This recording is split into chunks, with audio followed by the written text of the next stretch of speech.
Now the bishop asked a profound question of his life. What is life? This is after 60. You should have asked this question at 8 or at least at 16. What is life? After 60, not bad you're asking sometime in your life.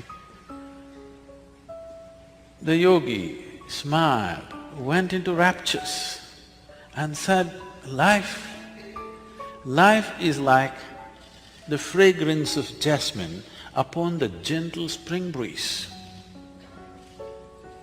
The bishop looked at him and said, what? Life? Fragrance of jasmine upon the gentle spring breeze? Our teacher told us, life is like a thorn. Once it gets into you, if you sit down it hurts, if you stand up it hurts, if you lie down it hurts. You're saying it is fragrance of jasmine upon gentle spring breeze? The yogi looked at him and said, well, that's his life. Essentially, the experience of life is caused from within.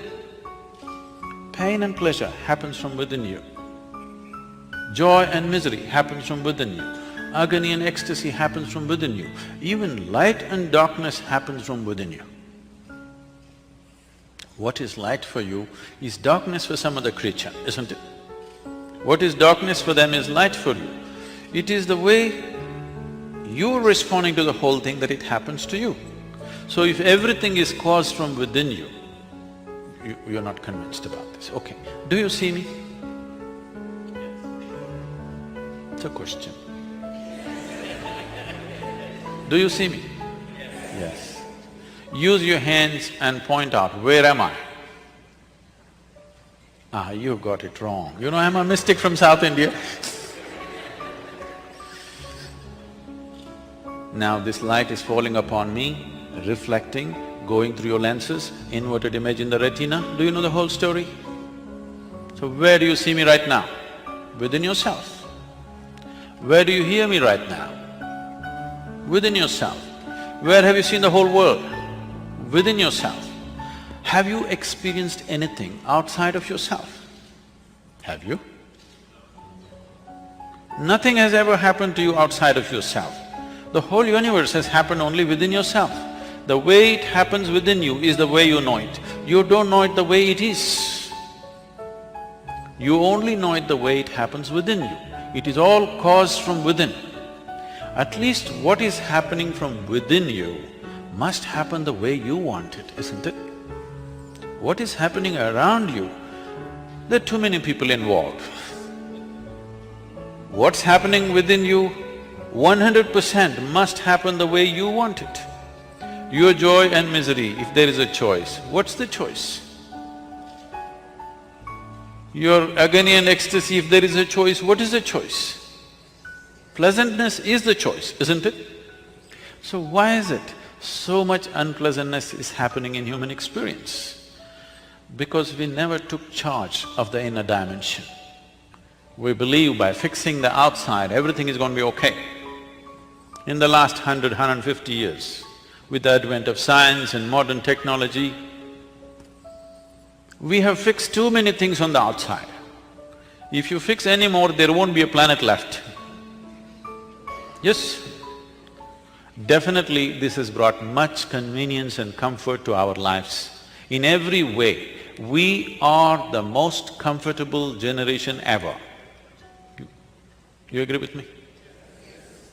I know you have series of complaints about how things are not okay, but we are the most comfortable generation ever before on this planet, isn't it so?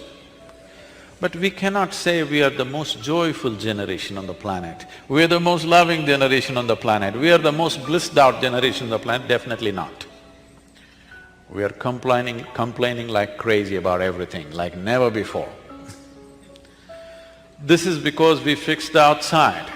Comfort and convenience has happened, well-being has not happened. If your interiority was handled by you consciously, you would definitely keep this in a blissful state. So is bliss the goal of life? No. Bliss is a necessary condition for life to flower to its full potential, otherwise it will remain constrained. See, if I happen to meet you when you're very happy, I'm sure you're a wonderful person. Yes or no? But if I happen to meet you when you're frustrated, angry, miserable, you could be a nasty person, isn't it? Yes or no? Is this a fact for everybody? You know, about 20% of our time, resource and energies are spent in the prisons in India, and we also attempted something here in the United States. Now, our programs are mandatory in all the South Indian prisons. People keep telling me, Sadhguru, why are you spending so much time with these criminals? We don't even get to see you, but you're spending time in the prison.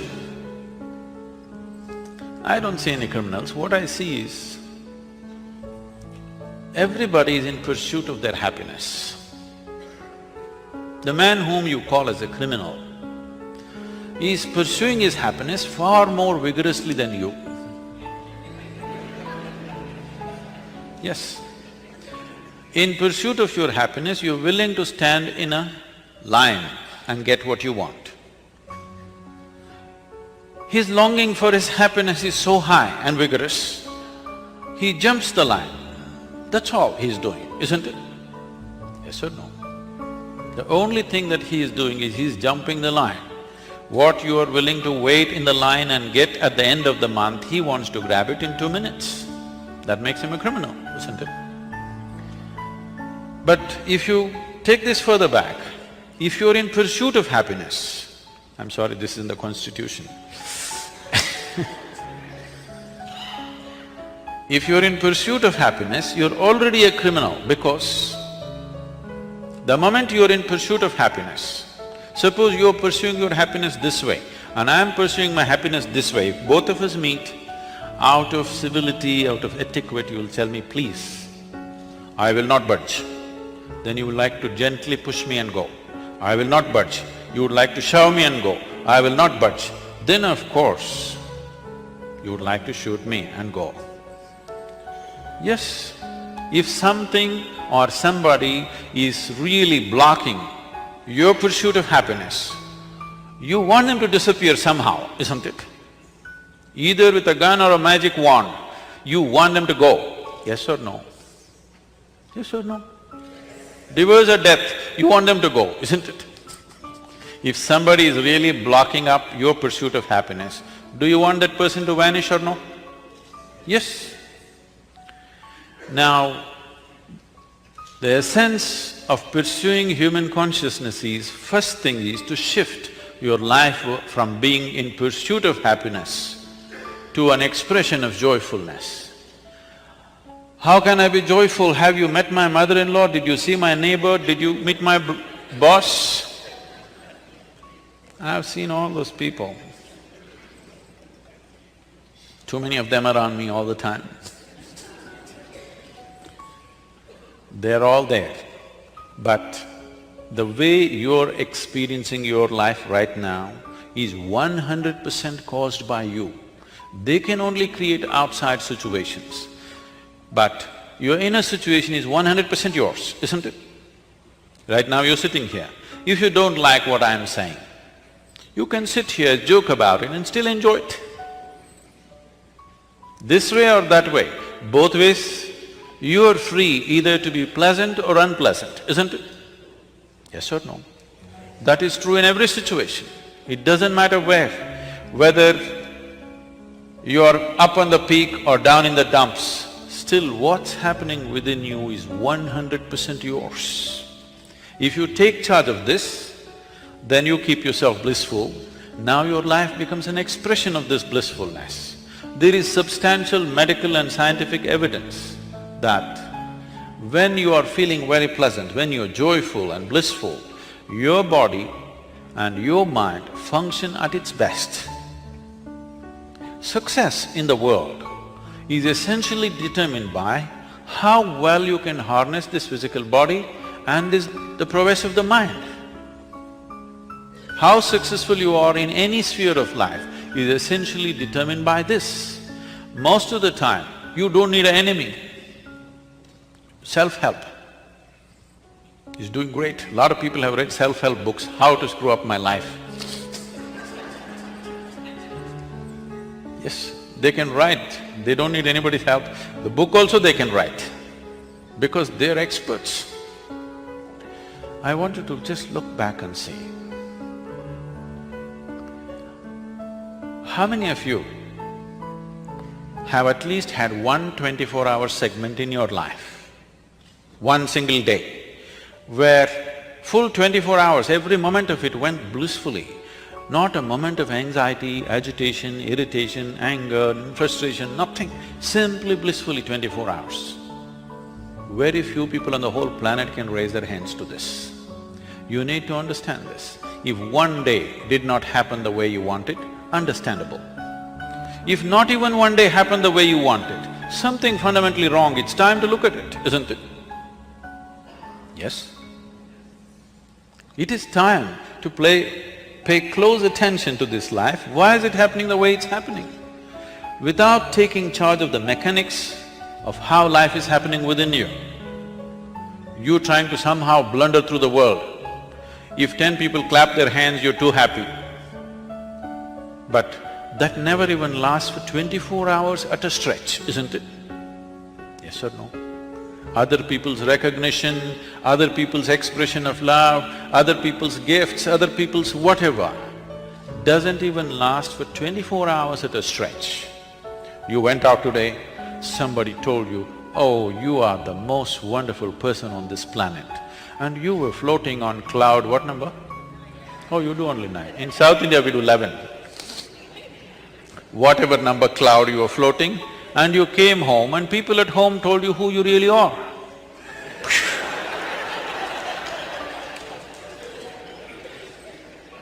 It just crashes, isn't it? Highest levels of happiness, have you seen how it crashes just like that? Because what is happening within you, you're trying to cause it with external stimuli all the time. It is time you take charge of this. What you want to do in your life is up to you. This much every human being deserves, that at least your experience of life upon this planet is pleasant. Whether you climb Mount Everest or not, whether you're going to become the richest man in the world or not, at least this much every human being deserves, that your experience of life is pleasant and wonderful, no matter what the hell is happening around you. Yes or no? And this is doable because here there is only one ingredient, that's you. You want to create pleasantness in your happiness, in your home, we don't know, 3-4 people are there, whether they're going to cooperate or not. If you want to create pleasantness in your city, there are too many people, we don't know whether they'll cooperate or not. If you want to create pleasantness in the world, you know, nobody in this world happens 100% the way you want them. Did your parents happen 100% the way you want them? Did they? The children can say, it's okay. Did your friends happen 100% the way you want them? Did your spouse or partners happen 100% the way you want them? Not even your dog, these days they do their own things. Nobody happens 100% the way you want them, but that is not the problem. The problem is this one is not happening the way you want him to be. That is the problem, isn't it? If this one happened 100% the way you want him, life around you, whichever way it happens, it's either a breeze or an adventure. Yes? It is either a gentle, the fragrance of the jasmine on a gentle breeze, or it's an adventure. There is no unpleasantness. Unpleasantness is happening from within you, never from outside of you. No, you don't know how unpleasant my boss is. No, he only causes at the most, if he's causing unpleasantness around you. He cannot cause unpleasantness within you, isn't it? This is your work. This is completely your work, isn't it? Why would anybody cause unpleasantness to himself? Simply because we have chosen to live unconsciously. just as a compulsive reaction to everything that's happening around us. For solutions, we are looking into books, we are looking into all kinds of things. We are always looking elsewhere, never inward. This happened. You know, we are from Tennessee. In Tennessee, every family with some kind of tradition has their own leather-bound, large-sized Bible of their own. They're very proud of this. It's so large, you can barely open it, at least children cannot. One day a boy, 12 years of age, who was studying in a boarding school elsewhere, came home and he found this huge book sitting there and he opened it. A few pages he opened, a leaf which had been there in the book for a long time, it was dry, it flew out and fell down. Then he called out loudly, "Mama, come and see what I found." She said, "What is it that you have found?" "Mama, come and see, please come and see what I have found." She said, "Come, tell me, what have you found?" He said, "I think I found Adam's underwear."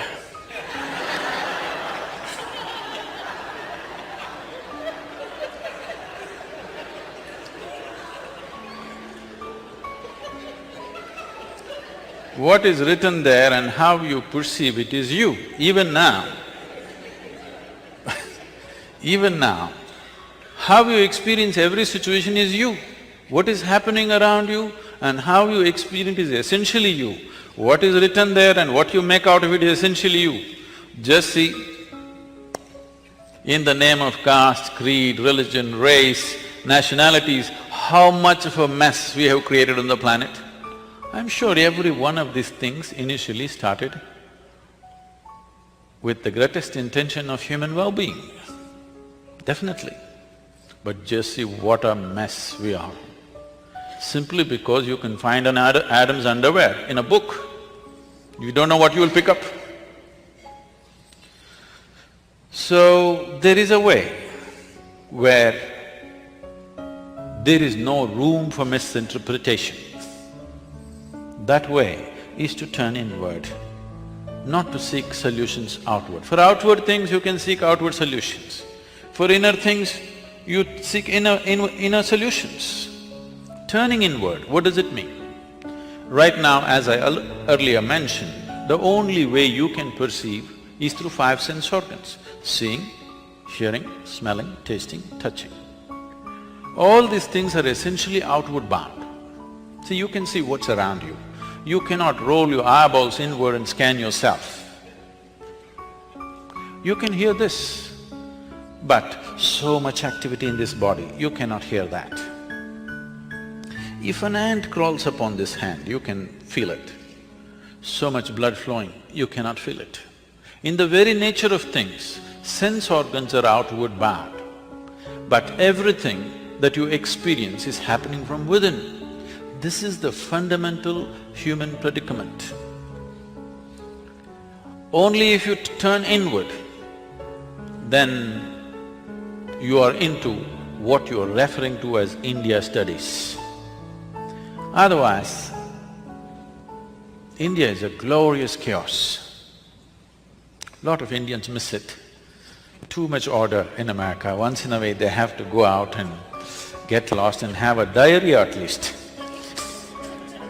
Yes or no? If not enlightenment, at least a diarrhea. You must eat the street food and something must happen. No, it need not be like that. It is just that it's very organic.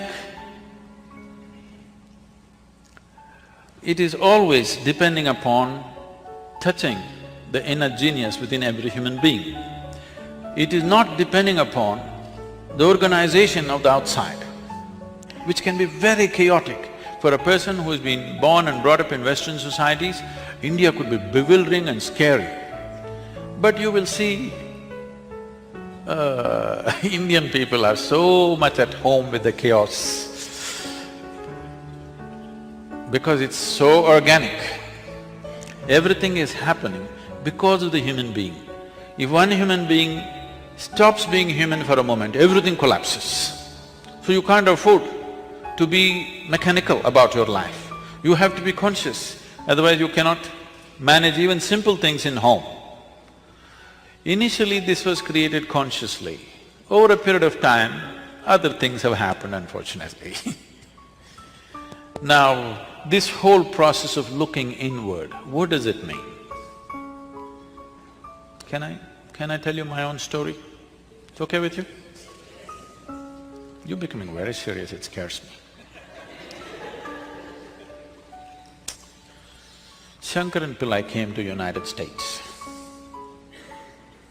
He had an international driving license. So he decided to take his car, his son-in-law's car, out for a spin. He's a good driver. If you have driven in India, you better be a good driver, otherwise you're a dead driver. So, very confidently he was driving.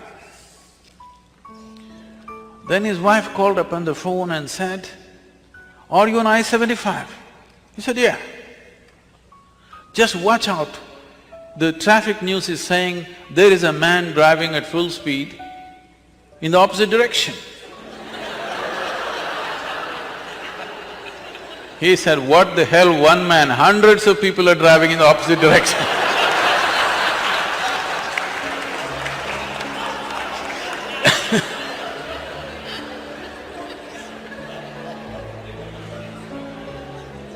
But he's very comfortable.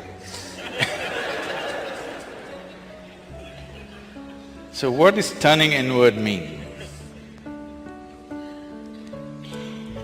This happened to me when I was just 3-4 years of age. Suddenly one day I realized, I don't know anything. I don't know anything means I don't know anything at all.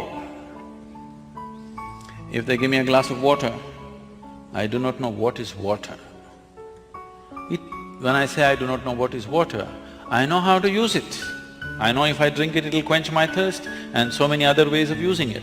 But I do not know what is water. Do you know what is water even today?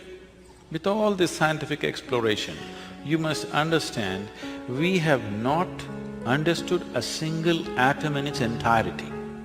We know how to use them, but we do not know what it is, even today. It is the only thing available in all the 3 states on the planet. 2/3 of the world, the planet itself is water, 2/3 of your body is water.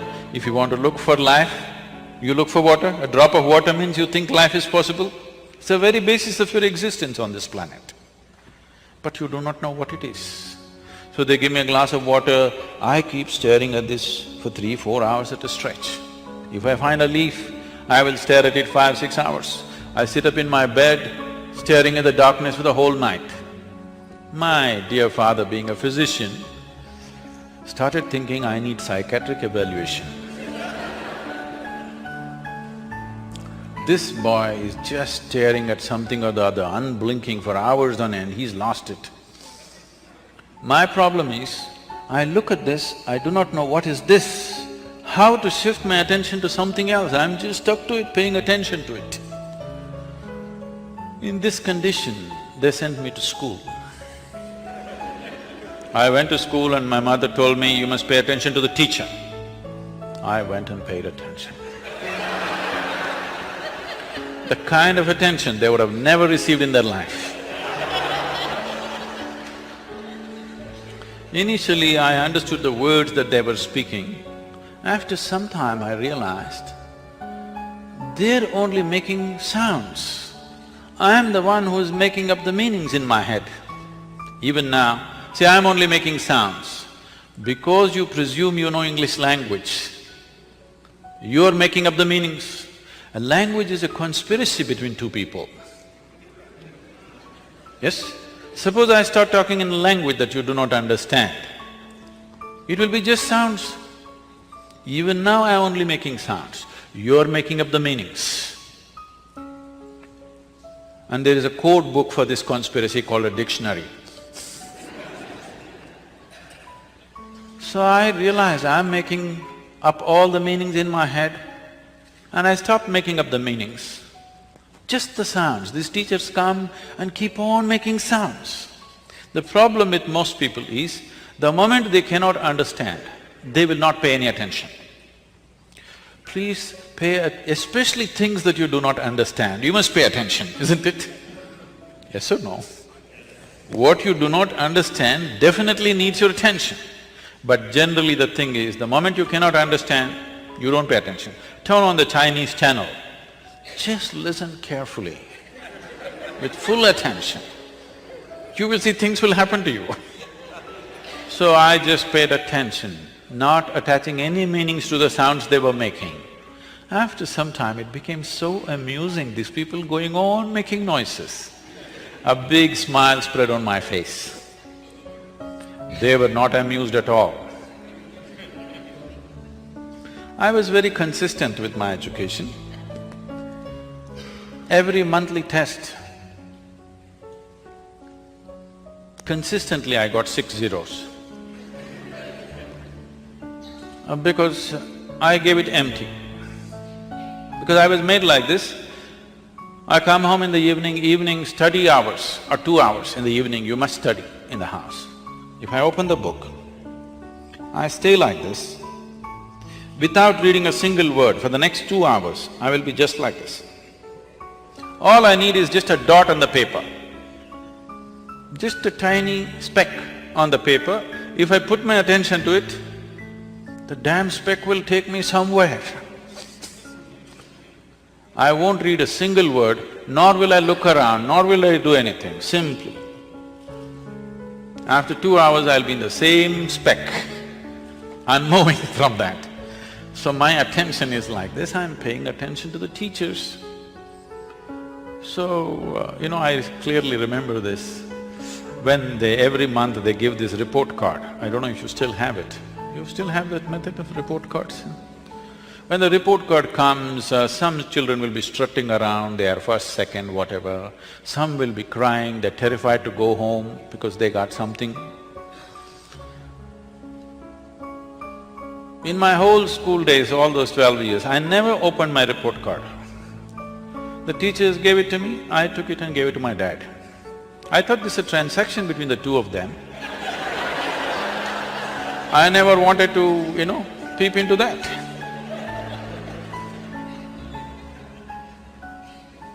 And I never was retained in any class, I always went on. About 4 years ago, this school where I studied over 4 decades ago, they came to invite me for their 125th anniversary of the school.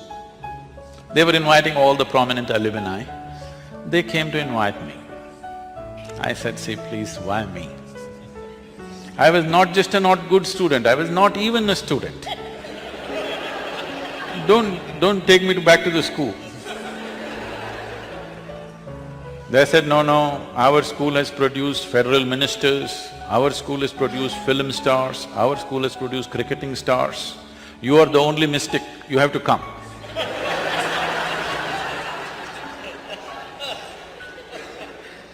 I said, okay. And I stood up to speak in this quadrangle, the same oppressive buildings. I just looked like this, I suddenly saw this classroom and this whole situation came back to me. I was about 12 years of age. As usual, I am paying absolute attention to the teachers. I know the teachers past, present and future, but I don't hear a word of what they're talking. So that particular afternoon, this teacher is trying to get some response from me. But these are times when for 3, 4, 5 days, I wouldn't utter a single word. Because when you don't know anything, what do you say? What is there to say? You know nothing. If you look at a leaf, you don't understand that in entirety. If you look at anything, you don't understand in its fullness. So, there's nothing to say.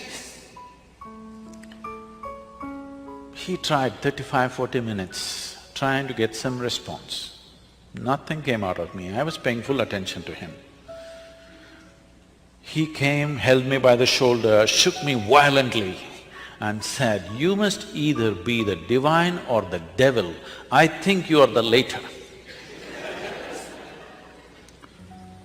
Till now, till that moment, my problem was, what is this, what is that, what is that, what is that? But there was one clarity that this is me. Suddenly this man confused me about this also. I looked, well, am I devil, am I divine, what the hell am I? This was very clear that this was me, but this man brought this confusion about this also. I tried to stare at myself, it didn't work, so I closed my eyes and sat. Initially hours, then it went into days. Once I closed my eyes and sat, I thought, in my experience, I felt it's about 25–30 minutes. When I opened my eyes, a whole crowd of people around me, garlands around my neck, people are trying to pull my feet, pulling legs is a part of Indian tradition. And somebody wants to know about his business, somebody wants to know when his daughters will get married. I said, how the hell did these people manifest here? Where did they come from? Big crowd. They said, "You've been sitting here for 13 days. In my experience, I just sat there for 25–30 minutes. I closed my eyes and I opened my eyes, a big crowd. Why I'm telling you this is, life is in many more ways than the way you understand and experience life through the five senses. The five sense organs are enough for your survival. If you want to just survive, these five things are fine. But if you want to know life, these five sense organs are not good enough, because this gives you only a comparative perspective of everything. What you know by comparison, see, you know light only because you know darkness, isn't it? The nature of sense organs is such, if you see this part of my hand, you cannot see the other part of my hand. Even if you take a grain of sand, if you see one part, you can't see the other part. If you're experiencing light, you cannot experience the darkness. This is the nature of sense organs, and everything is in comparison. For example, let's say you're 6 feet tall. Now, you stand like a tall man, you walk like a tall man, you think like a tall man, you feel like a tall man, and you are a tall man. Suppose you went to another society where everybody is 8 feet tall. Now, you stand like a short man, walk like a short man, think like a short man, feel like a short man, and you are a short man. So what you know in comparison is only useful for survival in a particular situation. It is not a way of knowing life. There are other dimensions of perception which a human being has to activate. You need to understand what is needed for survival. Became active. The moment you came out of your mother's womb, all these things became active. You need to understand, they were not active when you were in your mother's womb. Otherwise you would know the whole human physiology. You didn't have to go to your medical school, Your eyes were not open, your perception was not open. Only after you came out, it opened up, because without it you cannot survive. If survival is all you're seeking, this is fine. But once you come as human, somehow survival is not good enough, isn't it? When survival is in question, it's a big issue. Once it's taken care of, it doesn't mean anything. Isn't it so? There is something within you, always longing for something more. Whoever you may be right now, whatever you may be right now, you want to be something more than who you are right now? Yes or no? If that something more happens, what? What? You want something more? If that something more happens, what something more? It looks like you're looking for expansion. Okay, we will make you the king or queen of this planet. Now, don't look at me hopefully. You think I'll make such a blunder? Suppose you become the king or queen of this planet, will you be fulfilled, I'm asking you? You will look at the stars, isn't it? So there is something within you which wants to expand. I'm asking how much expansion would settle you for good? How much expansion would settle you for good? Hello? Unlimited. You're looking for infinite expansion, a fantastic desire, but a hopeless method. Your longing to become boundless is wonderful. See, there is something within you which does not like boundaries. Suppose I imprison you in a 5x5 cubicle right now, you will feel horribly imprisoned. Tomorrow, we will liberate you into a 10x10 cubicle. You will feel wonderful for a day, and again the same thing. Then we will liberate you into a 100x100 cubicle. You will feel wonderful for 3 days, and again the same thing. It doesn't matter where I set the boundary. The moment you can feel the boundary, you want to break it. Yes? There is something within you which does not like boundaries. There is something within you constantly longing to become boundless. You may be trying to settle this either unconsciously or consciously. If you're trying to settle it unconsciously, you think going out shopping will settle it. It does for a moment, again tomorrow the same thing. Or reading a book will settle it, or conquering something will settle it. All these things settles you for some time, and again the same thing. The moment you can feel the boundary, again it's a problem, isn't it? There is something within you longing to become boundless. You need to understand this. Boundaries are essentially the nature of the physical.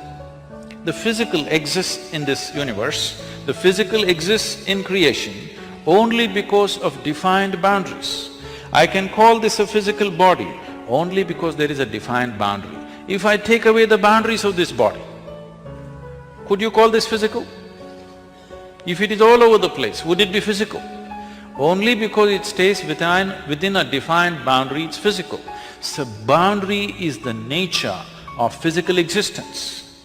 There is something within you longing to go beyond all boundaries. So if you touch a dimension within you, which is not physical in nature, only then this will settle. Is there such a thing? Well, let's understand this. When you were born, your body was only this much, now it's become this much. How did it happen? What? How did it happen? The food that you've eaten, isn't it? The food that you've eaten. So what you call as my body is a heap of food, actually, or it's a piece of this planet. Physical is something that you gathered over a period of time, yes? Physical is an accumulation. What you accumulate, at the most, you can claim it is mine. It cannot be you, isn't it? It can be yours, it can never ever be you. It can be mine, it can never ever be me, isn't it? What you gather can belong to you, cannot become you. But right now, you are so identified with things that you have gathered. Not only in the body, in the mind, your mind is a heap of impressions that you have gathered. Your mind is a gathering, your body is a gathering. Both are accumulations. Between these two things, where are you? A dimension beyond the physical, which is the basis of all this. If you eat a piece of bread, it transforms it into such a fantastic machine that we call as human mechanism. This human body is the most sophisticated technology on the planet. Do you agree with me? The iPhone users, I'm asking you. Because I see you so deeply engrossed in it, you seem to think it's more than the eye. Now, this is the highest level of technology found on the planet. Everything else is a small imitation of this, isn't it? And with what are you manufacturing this? With a piece of bread, with a carrot, with an apple, with whatever you eat. Just about anything that you eat, even if you eat the so-called junk food, even that is becoming wonderful technology. So there is an intelligence here, there is a competence here, which is capable of transforming a piece of bread into such a highly sophisticated machine. If only if you had access to this intelligence consciously, you would live your life magically, not miserably for sure. So how often do you touch this? Every human being touches it at some moment in his life. If you can consciously touch it, definitely you would stay in touch with it, isn't it? If you accidentally touch it, then it happens accidentally. Most beautiful moments in people's lives, unfortunately, are generally accidental. People come and tell me, Sadhguru, I met such a wonderful person. I say, stop. Why are you not that wonderful person? Why is it that you're meeting such wonderful people? If you are feeling absolutely wonderful, anything that you look at looks wonderful, isn't it? Yes or no? Have you noticed this? When you're happy, you appreciate everything. When you're miserable, everything is… the whole creation is a rubbish. Yes or no? So this possibility is not in the Himalayan cave. This possibility is not geographically located in India. This possibility is here with every one of us. Whether we turn inward or we squander our life outward, that's all the choice you have. Because the experience of life, the quality of your life is right now determined not by what kind of clothes you wear, what kind of car you parked outside, what kind of home you live in. This moment, what is the nature of your experience? Is it immensely pleasant or unpleasant or seesawing between the two? That determines the quality of your life.